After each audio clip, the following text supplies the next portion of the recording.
there's a comedy beef going on, guys. Another comedy beef.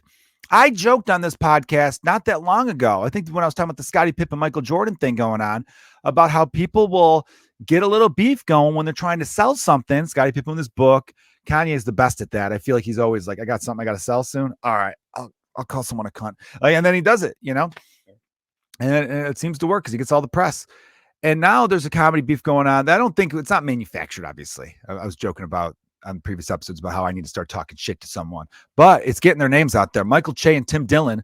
Michael Che of SNL. He does the Weekend Update. I think he's one of the top writers on that. I don't know what the rankings are. And Tim Dillon from the Tim Dillon Show, which is like a massive, huge podcast. If I had a fraction of his Patreon support, I'd be a very happy boy. But I love the listeners I have. You guys are amazing. And I've met Tim Dillon a couple times. Very cool guy, very funny guy. Like his opinions. I think he keeps it. I don't think he takes himself too seriously. I think he's one of those type of dudes, and I like people who don't take themselves too seriously, but definitely a hard worker. That kind of blend I kind of dig. And I guess like Tim had something he said something about SNL. About how like some sketch wasn't very good or that there was no jokes, it was just talking points. And, I'm trying to remember what it was. And Michael Che said, someone shared that Michael Che was like, Tim Dillon, fucking really Tim Dillon. And basically said Tim Dillon's a failed stand-up and, he became like a media personality. I've actually met him. He's more sweet and humble than you realize. I'm paraphrasing a little bit here.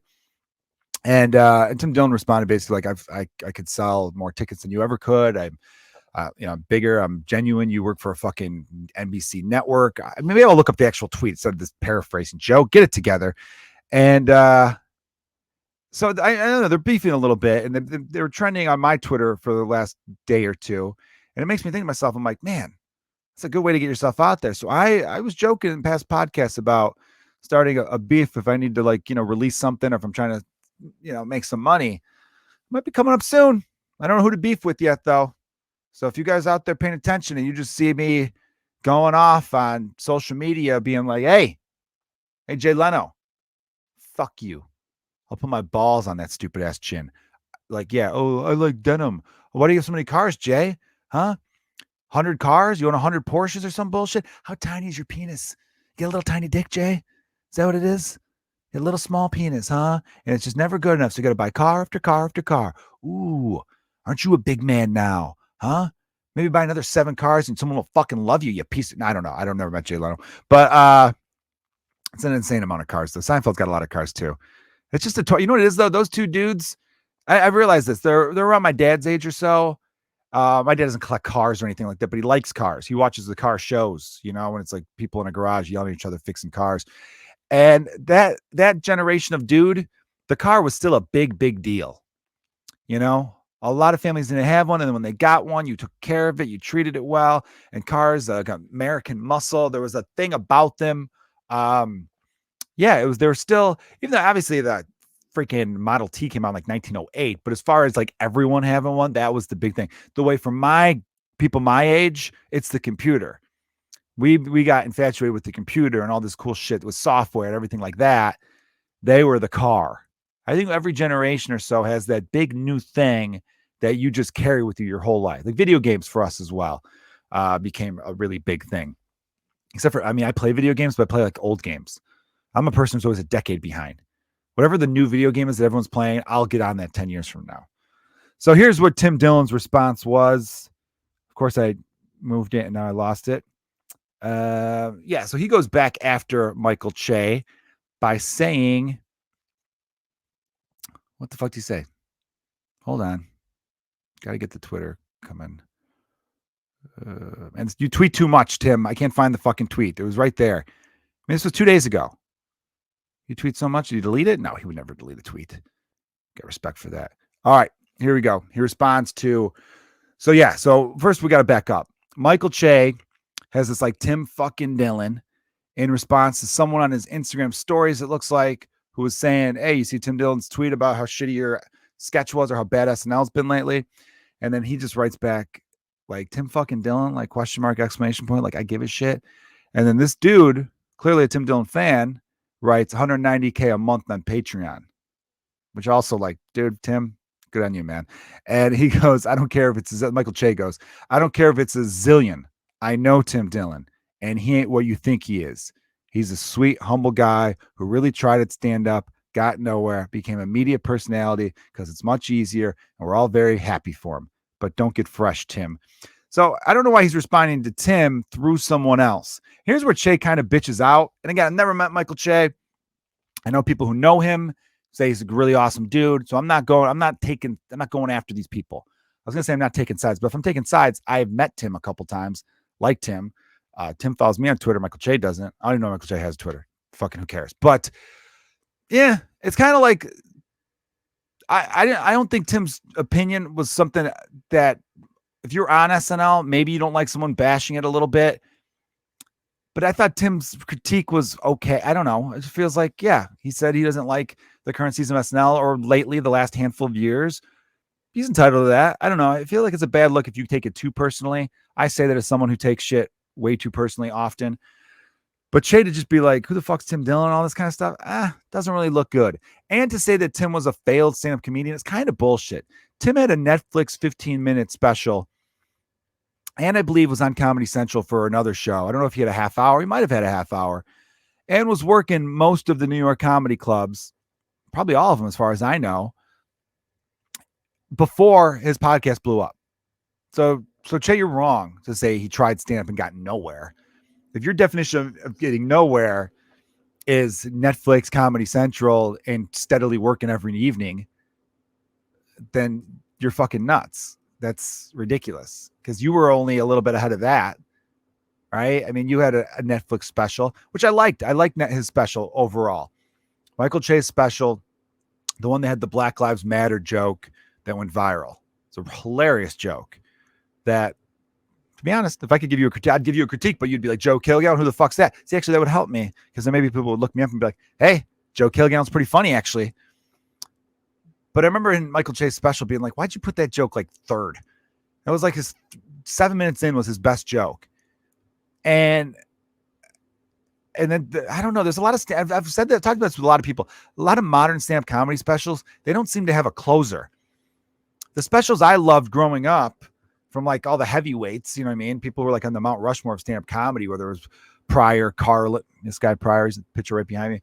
You know, Carlin, all these big names, of course. They like the set built to like a crescendo. You know, like you open pretty strong and big. You got them in the palm of your hands. Then you sustain because people can't be dying for an hour straight. It just doesn't work. So you open big, you get the big pop, you sustain a little bit.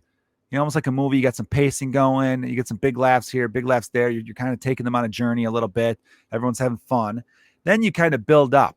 Right? It starts to build right around the last 15 minutes of your set. It's like a boom, boom, boom. And then it was this like it gets to this fever pitch, a roar of laughter, everyone going insane.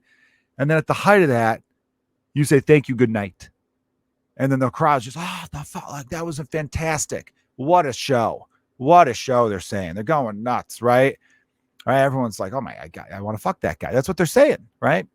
It all goes back to that in my brain, I feel like. And I don't see that a lot. And I remember seeing Che's special. You know, the joke went viral before I watched the special, the Black Lives Matters joke. Because the way he just goes, matters. Black Lives Matters. That's all we're saying. Matters. I'm not doing the joke justice. It's a phenomenal bit. Anyway, that special, though, I remember when it ended, it just ended. And it was not even him. It's not just you, Michael Che, clearly a big listener of this podcast. It's so many comics now. And I'm wondering, where did that shift happen? Where did it happen where people were just like, that's enough? No, you gotta have a big fucking dismount, man. And women and non-binary, everyone out there, if you're doing a comedy special, fucking, don't you want your audience to just walk out of there feeling like they just saw one of the best things ever? I've seen people have mediocre sets, but have a killer closer, and it made people be like, it was great. Yeah, it's that final impression you make. Anyway, though, so Tim responds back with, after that, and he calls him, I don't know, call him a media personality. I guess if you're a podcast, and I don't really consider Tim Dillon a media personality because even though he talks about, you know, current events and social issues and stuff like that, a lot of social commentary, I feel like you know that he's kind of got a jokey angle. You know what I mean? Like he obviously does a lot of stuff where he'll say, you know, just trying not to be poor and stuff like that, or like, you know, good for that. But, you know, it's a lot of, anytime he talks about his family, it's always some weird concocted story that's really, really funny. But yeah, I don't really consider him a media person now, because I just, you know, I see that these are jokes. He's making jokes, and I don't like a lot of his jokes. Yeah, he ties it up. He does some really funny stuff about something that's currently happening.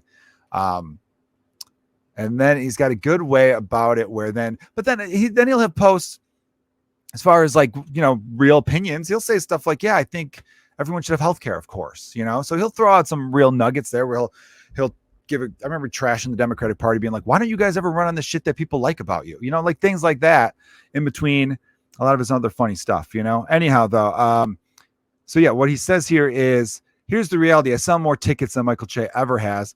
I don't think he's allowed to use this website per his job. Yeah, I guess he's not on Twitter. And I've built something on my own that he could never do.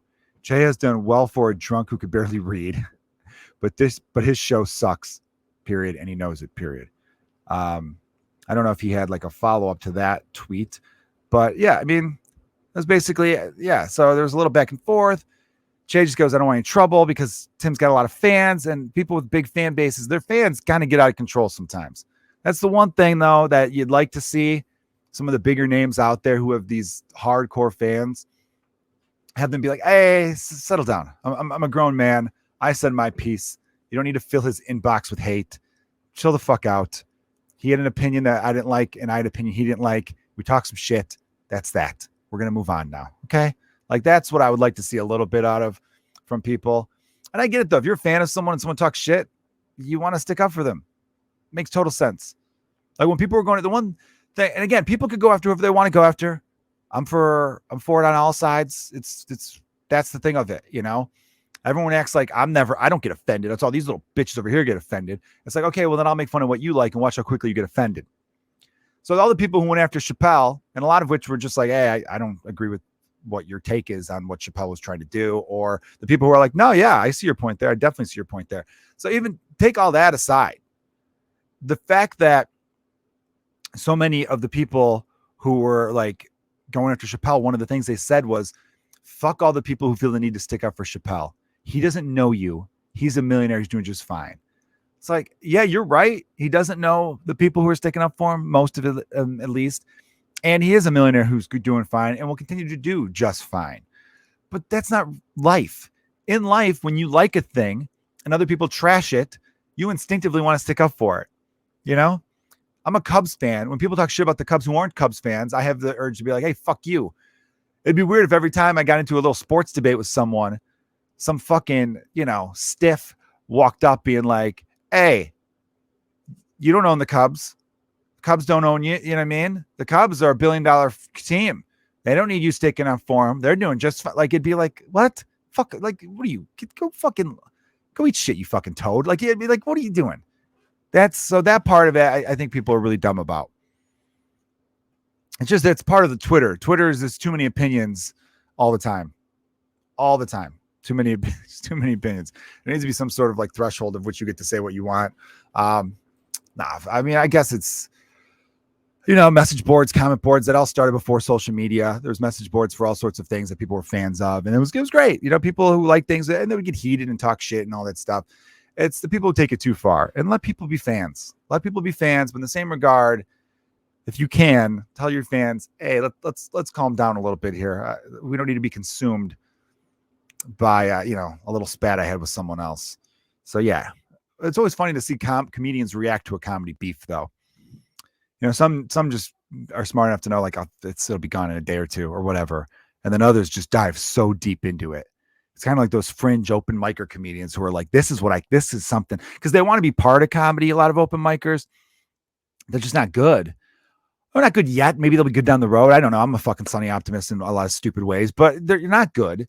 And a lot of bad comics are people who want to be part of comedy. And this is how they stay part of it, by just consuming all the comedy news that's happening here or there and everywhere. And it's exhausting. But I'm telling you, I'm going to get into a comedy beef. I'm going to get one next time. When you see me one, no, it's probably going to be made up. It'll probably be a made up comedy beef just to sell some shit. That's what I'm going to do.